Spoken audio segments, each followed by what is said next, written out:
RSSന് താല്പര്യം സന്ദീപ് കോൺഗ്രസിൽ പോകുന്നതായിരുന്നു CPM-നേക്കാളും എന്നുള്ളൊരു നെഗറ്റീവ് ഉണ്ട്, അത് ശരിയാണ്? RSSന് ഞാൻ എവിടെയും പോകാൻ താല്പര്യമേ ഉണ്ടായിരുന്നില്ലല്ലോ, അതല്ലെങ്കിൽ എന്തിനാണ് എന്നെ അവർ കാണാൻ വന്നത്? RSS നേതൃത്വം കാണാൻ വന്നിരുന്നല്ലോ, നമ്മളെല്ലാം കണ്ടതല്ലേ, ജയകുമാർജി വന്നിരുന്നല്ലോ. അപ്പോൾ അവരോട് പറയുന്ന മെയിൻ ഗ്രൗസ് എന്താണ് അത് പൂർണ്ണമായിട്ടും അതിലും ഒരു പ്രയാസമുണ്ടല്ലോ, അതിൽ നമ്മുടെ ഒരു രാഷ്ട്രീയ മര്യാദയുടെ ഒരു പ്രയാസമുണ്ടല്ലോ. അദ്ദേഹവുമായി ഞാൻ സംസാരിച്ചു, എൻ്റെ ഗ്രീവൻസ് പറഞ്ഞു, അദ്ദേഹം കേട്ടു, അദ്ദേഹത്തിന് അത് വേണ്ട രീതിയിൽ അദ്ദേഹം എവിടെയാണ് പറഞ്ഞതെന്ന് എനിക്കറിയില്ല. എൻ്റെ ഗ്രീവൻസിന് എന്തായാലും ഒരു പരിഹാരം കിട്ടിയിട്ടില്ല. ഞാൻ സ്വാഭാവികമായിട്ടും അദ്ദേഹത്തിന് ഞാൻ പറഞ്ഞ കാര്യങ്ങൾ ബോധ്യപ്പെട്ടു എന്നുള്ളതാണ് എൻ്റെ വിശ്വാസം. കേരളത്തിൽ BJP രാഷ്ട്രീയ പാർട്ടിയായിട്ട് എനിക്ക് തോന്നിയിട്ടില്ല, പൊളിറ്റിക്കൽ പാർട്ടിയായിട്ട് BJP പ്രവർത്തിക്കുന്നില്ല. ദൈനംദിന രാഷ്ട്രീയത്തിൽ എവിടെ ഇടപെടുന്നില്ല. ജനങ്ങളുടെ സങ്കീർണമായ ഒരു ജീവിത പ്രശ്നത്തിലും BJP എവിടെ നിങ്ങൾ കാണില്ല. നമുക്ക് കേരളത്തിൻ്റെ സാഹചര്യത്തിൽ ഞാൻ പലപ്പോഴും പറഞ്ഞിട്ടുണ്ട്, നിങ്ങൾക്ക് മറ്റ് ഉത്തരേന്ത്യൻ സംസ്ഥാനങ്ങളിലെ പൊളിറ്റിക്സ് കോപ്പി പേസ്റ്റ് ചെയ്തിട്ട് ഇവിടെ വർക്കൗട്ട് ആവില്ല. ഇവിടെ അതിന് പകരം പോളറൈസേഷൻ ഉണ്ടാക്കാൻ നോക്കുക, എങ്ങനെയെങ്കിലും ജയിക്കാൻ നോക്കുക എന്നുള്ളപ്പുറം, അല്ലെങ്കിൽ അങ്ങനെയെങ്കിലും നേട്ടം ഉണ്ടാക്കാൻ പറ്റുമോ എന്ന ശ്രമത്തിനപ്പുറം എത്രയോ ജനങ്ങളുടെ ഇപ്പം ലെഫ്റ്റ് ഗവൺമെൻറ്റിനെതിരായിട്ട് ജനങ്ങളുടെ വലിയ വികാരമുണ്ട്. ഇവിടെ പെൻഷൻ കിട്ടാത്ത പ്രശ്നം, അതല്ലെങ്കിൽ KSRTCയുടെ പ്രശ്നം, ഇവിടുത്തെ ഉന്നത വിദ്യാഭ്യാസ രംഗത്തെ മൂല്യത്തകർച്ച, ഇപ്പം തന്നെ നമ്മുടെ കോളേജുകളിലെ ഡിഗ്രി സീറ്റുകൾ ഏകദേശം 75% വേക്കൻ്റായി കിടക്കുകയാണ്. കുട്ടികൾ മുഴുവൻ മറ്റ് സംസ്ഥാനങ്ങളിൽ പോകുന്നു, അന്യ രാജ്യങ്ങളിൽ പോകുന്നു, പഠിക്കാൻ പോകുന്നു. ഇവിടുത്തെ ഒരു ബ്രെയിൻ ഡ്രെയിൻ ഉണ്ട്. കേരളത്തിലെ പിന്നെ നമ്മുടെ ഇൻഡസ്ട്രിയലൈസേഷനുമായി ബന്ധപ്പെട്ട കേരളത്തിലെ പ്രശ്നങ്ങളുണ്ട്. BJPക്ക് ഒരു പോളിസിയേ ഇല്ലല്ലോ.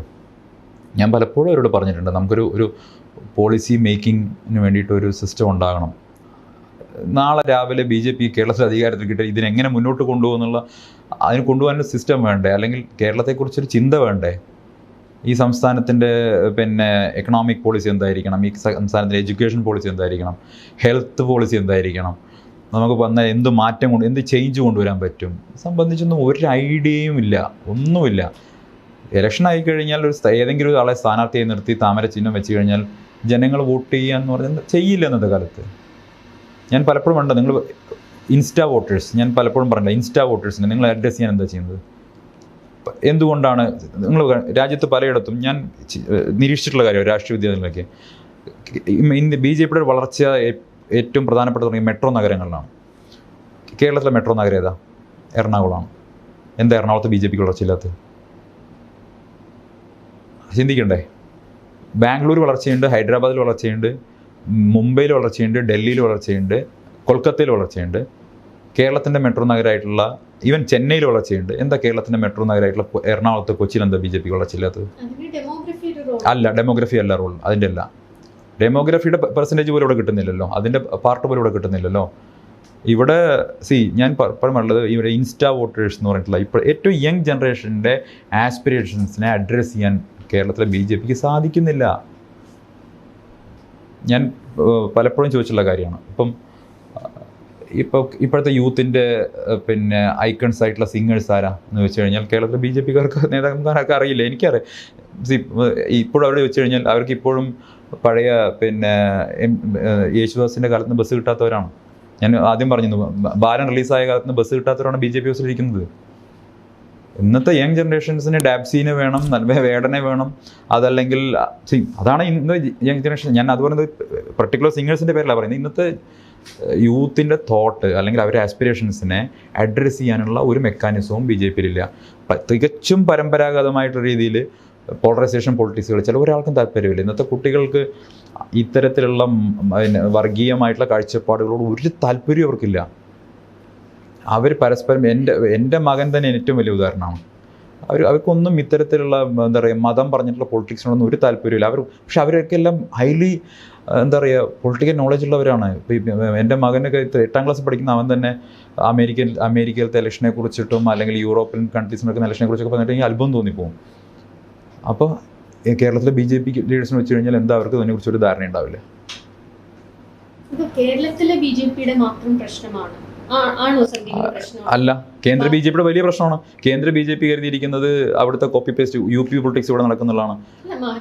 അല്ല, ഞാൻ പറയാം, ഏറ്റവും പ്രധാനപ്പെട്ട കാരണം ഞാൻ പറയാം. പൊളിറ്റിക്കൽ റിട്ടയർമെൻറ്റ് കൊടുത്ത പ്രകാശ് ജാവ്ദേക്കറെ കേരളത്തിൽ വന്നിട്ട് പിന്നെ ചിപ്സും കഴിച്ച് 5 സ്റ്റാർ ഹോട്ടലിൽ താമസിക്കാൻ ഇങ്ങോട്ട് പറഞ്ഞു വിട്ടിരിക്കുകയല്ലേ. മൂപ്പർക്ക് കൊടുത്ത പൊളിറ്റിക്സിനെ കുറിച്ച് ഒരു ധാരണയില്ല. ജാവ്ദേക്കർ വിളിച്ച സുരേന്ദ്രൻ ഫോൺ പോലും എടുക്കാറില്ല. ഞങ്ങൾ ഒരുമിച്ച് യാത്ര ചെയ്യുമ്പോൾ ഞാൻ കണ്ടിട്ടുള്ളതാണ്. പ്രകാശ് ജാവ്ദേക്കർ വിളിച്ചുകൊണ്ടിരിക്കും, സുരേന്ദ്രൻ ഫോൺ എടുക്കില്ല, ഫോൺ എടുത്ത് ദീപിൻ്റെ കയ്യിലേക്ക് കൊടുക്കും. ഒരു വാല്യൂം ജാവ്ദേക്കർ കൊടുക്കുന്നില്ല. പിന്നെ എങ്ങനെയാണ് സുരേന്ദ്രൻ ഇപ്പോഴും സർവൈവ് ചെയ്യുന്നത്? ഇത്രയും ഇലക്ഷൻസ് തോറ്റു, ഇപ്പൊ പാലക്കാട് ഇത്രയും വലിയ തോൽവി ഏറ്റുവാങ്ങി, എന്നിട്ടും സുരേന്ദ്രന്റെ പൊസിഷൻ ഒരു മാറ്റവും ഉള്ളതായിട്ട് നമുക്ക് തോന്നുന്നില്ല. എന്താണ് സുരേന്ദ്രന്റെ തുറുപ്പുചീട്ട്? എന്താണ് USP? എന്താണ്? ഇപ്പം നിങ്ങൾ എന്താ പറയുക, സുരേന്ദ്രൻ്റെ ഏറ്റവും വലിയ തുറപ്പിച്ചിട്ടെന്ന് പറയുന്നത് സുരേന്ദ്രൻ്റെ എതിരാളികൾ PK കൃഷ്ണദാസും MT രമേശും ഒക്കെ ആണെന്നുള്ളതാണ്. അത് തന്നെയാണ് ഏറ്റവും വലിയ തുറപ്പിച്ചിട്ട്. അടുത്ത തലമുറയിൽ നിന്ന് ഒരാളെ വളർന്നു വരാൻ ഇവരെല്ലാവരും ചേർന്ന് സമ്മതിക്കില്ല. അവരേറ്റവും വലിയ തുറപ്പിച്ചിട്ടെന്ന് പറയുന്നത് സുരേന്ദ്രൻ്റെ എതിരാളികൾ. ഇപ്പം ഉദാഹരണത്തിന് ആലോചിച്ച് നോക്കൂ. ഞാൻ ഇന്നലെ വളരെ രസകരമായിട്ടുണ്ട്, ഇന്നലെ BJPയുടെ സംസ്ഥാന ഭാരവാഹി ഇവിടെ നടന്നല്ലോ, ശില്പശാല നടന്നല്ലോ. അതിനെക്കുറിച്ച് ഞാൻ പിന്നീട് പറയാം. ഇന്നലെ PK കൃഷ്ണദാസും MT രമേശും എൻ്റെ രാഷ്ട്രം പങ്കെടുത്തിട്ടില്ലല്ലോ. ഇതാണ് അവരുടെ ഏറ്റവും വലിയ ആയുധം. പങ്കെടുത്തിട്ടില്ല എന്ന് പറഞ്ഞൊരു മീഡിയ ന്യൂസ്. ഞാൻ ഈ VS ഫ്രാക്ഷനും പിണറായി ഫ്രാക്ഷനും തമ്മിൽ CPM ഏറ്റവും ശക്തമായ കലഹം നിൽക്കുന്ന കാലഘട്ടത്തിൽ പോലും VSO പിണറായിയോ ഏതെങ്കിലും ഒരു സംസ്ഥാന സെക്രട്ടേറിയറ്റ് യോഗത്തിനോ കേന്ദ്ര കമ്മിറ്റി യോഗത്തിനോ PB യോഗത്തിനോ വിട്ടുനിന്നിട്ടുണ്ടോ? അവരതിനകത്തുപോയി പരസ്പരം അല്ലേ അവരുടെ അഭിപ്രായങ്ങൾ രേഖപ്പെടുത്തുകയും ശക്തമായി വാദിക്കുകയും ചെയ്തിട്ടുണ്ട്. ഇവിടെ ഇവരുടെ ഏറ്റവും വലിയ ആയുധം വിട്ടു നിൽക്കലാണ്. ഈ വിട്ടു നിന്നുകൊണ്ട് എന്ത് സംഭവിക്കാൻ, എന്ത് ചേഞ്ച് സംഭവിക്കാനാണ്? സുരേന്ദ്രൻ ഇന്നലെ എല്ലാ കാര്യങ്ങളും സൗകര്യമായില്ലേ ഇവർ വിട്ടുന്നതുകൊണ്ട്? അതിനുള്ളിൽ പോയിട്ട് വിമർശനം ഉന്നയിക്കാനുള്ള ധാർമ്മികമായിട്ടൊരു ഉൾക്കരുത്ത് സുരേന്ദ്രൻ അപ്പുറത്ത് നിൽക്കുന്ന ആളുകൾക്കും